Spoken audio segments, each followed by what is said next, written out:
Вітаем, вы слухаеце курс аўдыёлекцыі на палатно. Гэта серыя падкастаў пра дзікі захад.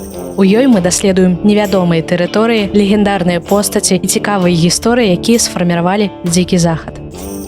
Што робіць дзікі захад такім захапляльным? Легендарныя перастрэлкі, дзёрзкія разбойнікі ці суровыя праваахоўнікі. Магчыма, гэта дух прыгод і абяцання новага пачатку. Дзікі захад – гэта сумесь фактаў і выдумкі, міфаў і рэальнасці. Галівуд і літаратура рамантызавалі гэты перыяд, але рэальныя гісторыі іншыя і яшчэ больш пераканаўчыя. Незалежна ад таго, ці з'яўляецеся вы аматарам гісторыі, фанатам вэстэрнаў або проста цікавіцеся гэтым захапляльным перыядам, у нас ёсць нешта цікавае менавіта для вас. Лекцыя другая. Амерыканскія каўбоі. Кім яны былі? У апошнім эпізодзе мы расказвалі пра тое, як залатая ліхаманка змяніла Амерыку. Цяпер мы звернем увагу на адну з самых знакавых фігур амерыканскага захаду – каўбоя. Калі мы думаем пра дзікі захад, то ў галаву прыходзіць вобраз самотнага каўбоя, які едзе на сваім верным кані па адкрытых раўнінах. Але ці дакладна такім было жыццё гэтых суровых людзей? Таксама мы пагаворым, як развіваліся гарады і інфраструктура, дзякуючы, дарэчы, каўбоям таксама. Каўбой стаў цэнтральнай фігурай у Амерыцы ў сярэдзіне 19 стагоддзя. Пасля грамадзянскай вайны попыт на ялавічыну рэзка ўзрос, асабліва ў гарадах, якія хутка раслі. Гэты попыт прывёў да развіцця буйных ферм у Тэхасе і іншых заходніх тэрыторыях. Каўбоі ў першую чаргу адказвалі за перагон буйнай рагатай жывёлы з ранча на чыгуначнай станцыі ў Канзасе і іншых штатах. Адтуль жывёлу адпраўлялі на бойні на ўсходзе краіны. Перагон жывёлы – гэта доўгія падарожжы, якія маглі складаць сотні міль і вельмі знясільвалі. Тыповы перагон прадугледжваў перамяшчэнне статка, які мог налічваць па некалькі соцень галоў. Перагоны доўжыліся месяцамі, а самі каўбоі працавалі ад усходу да заходу сонца. Яны сутыкаліся са шматлікімі праблемамі. Суровае надвор'е, перасечаная мясцовасць і пастаянная пагроза нападу з боку індзейцаў ці бандытаў. Штодзённае жыццё каўбоя было сапраўды цяжкім. У іх рыштунку было сядло, ласо і надзейная агнястрэльная зброя для абароны. Каўбоі разлічвалі на сваіх коней, якіх спецыяльна трэніравалі для перагонаў. Часта і ў большасці выпадкаў каўбоі спалі пад зорным небам. Ніякіх спецыяльных месцаў для адпачынку ў іх не было. Стравы былі простымі – фасоля, печыва і кава. Іх гатавалі на адкрытым агні. Чарльз Гуднайт быў адным з першых, хто пачаў пераганяць статак. Вось урывак з яго дзённіка. Чэрвень 1866 года. Апошнія тыдні на шляху былі няпростымі. Мы страцілі некалькі галоў у рэках. Мужчыны стомленыя, але абяцанне добрага заробку прымушае нас цягнуцца праз прырэі. Гэта цяжкае жыццё, але ў ім ёсць свабода, якую я б не прамяняў ні на што.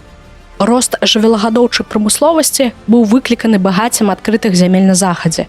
Вялікія ранчы станавіліся магутнымі гаспадарчымі прадпрыемствамі, а на іх працавалі сотні каўбояў. Але, вядома, усё не было так проста. І жывёлаводы сутыкнуліся са сваімі праблемамі, напрыклад, са спрэчкамі на зямлю. Яны ваявалі і супраць індзейцаў, і супраць адзін аднаго. Колькасць перагонаў пачала змяншацца напрыканцы 19 стагоддзя, калі пачала пашырацца чыгуначная сетка.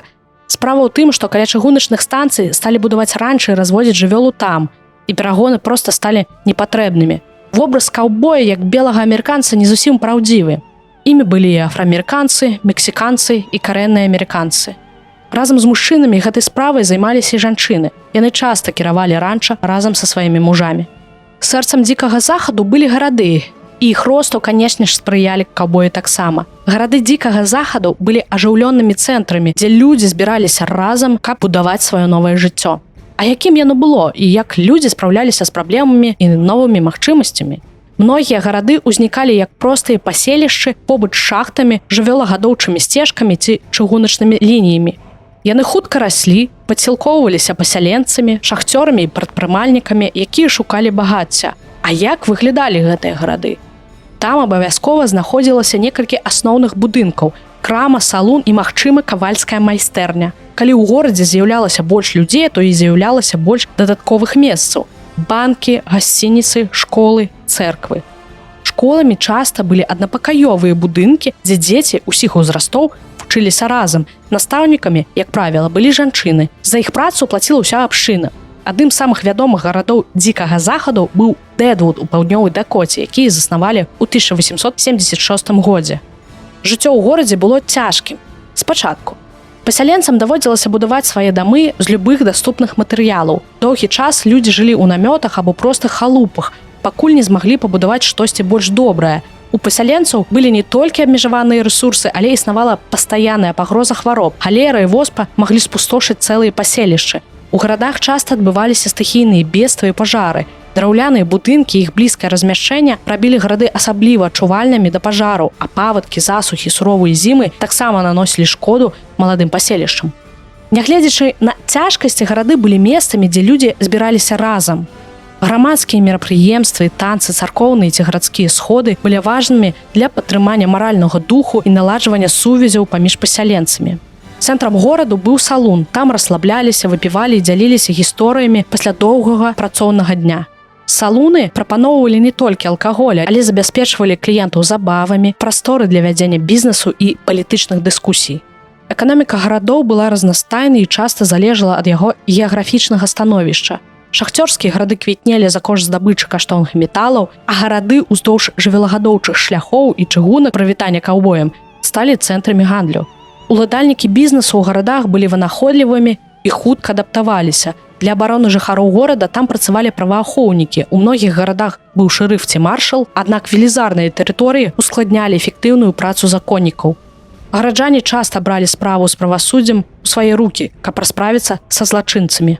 Гарады бясспрэчна асацыяваліся з транскантынентальнай чыгункай, якая змяніла амерыканскую гісторыю і паскорыла экспансію на захад.